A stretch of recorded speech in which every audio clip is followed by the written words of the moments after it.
Ես մի քայլ արեցի, ես հայրիկի սիրտը գողացա։ Ես մի քայլ արեցի։ Ես հայրիկի սիրտը գողացա։ Ճիշտ է, պետք է շատ հանդուգն լինել, որ կարողանաս գողանալ այն սիրտը, որը գրկում էր ամբողջ աշխարհը։ Պետք է շատ քեզ կորցնես, որ համարձակվես մոտենալ։ Բայց իմ սիրտը չդիմացավ։ Գողացա։ Գուցե մեղադրում ես։ Ոչինչ։ Թող իմ սուրբ հոր սիրտը լինի մեր տանը։ Ճիշտ է, նա այլևս չի բաբախում, բայց չէ որ նա մեզ հետ է ապրել, չէ որ հայրիկը ամբողջությամբ սրտի մեջ է, եւ հայրիկի սիրտը պետք է մեր տանը լինի։ Այս տողերը նամակից են, նվիրված ամենայն հայոց բանաստեղծ Հովհաննես Թումանյանին։ Դրանք գրել են նրա որդին Արեգը եւ ուղարկել եղբորը Համլիկին։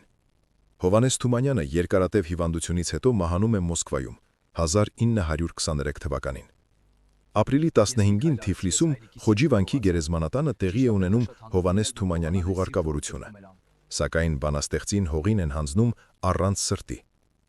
Հայտնի է, որ Մոսկվայում դիահերձման ժամանակ այնտեղ գտնվող բանաստեղծի որդին Արեգը խնդրում է բժիշկներին Հովհաննես Թումանյանի սիրտը իրեն հանձնել։ Տարիներ շարունակ բանաստեղծի հարազատները նրա սիրտը պահում էին սրբազան մասունքի պես գրողի սենյակում մի փոքրիկ պահարանի մեջ։ Մի անգամ Թիֆլիս Թումանյանի հարազատներին այցելում է Ավետիք Իսահակյանը։ Նա մնում է գիշերելու Թումանյանների տանը եւ տեղավորվում հենց այն նույն սենյակում, որտեղ պահվում էր սիրտը։ Ամբողջ գիշեր Իսահակյանը անհանգիստ է լինում, իսկ երբ առավոտյան իմանում է, որ գտնվել է Թումանյանի սրտի հետ նույն սենյակում, իր անքնությունը բացատրում է այդ հարազատ ու անհանգիստ սրտի ազդեցությամբ։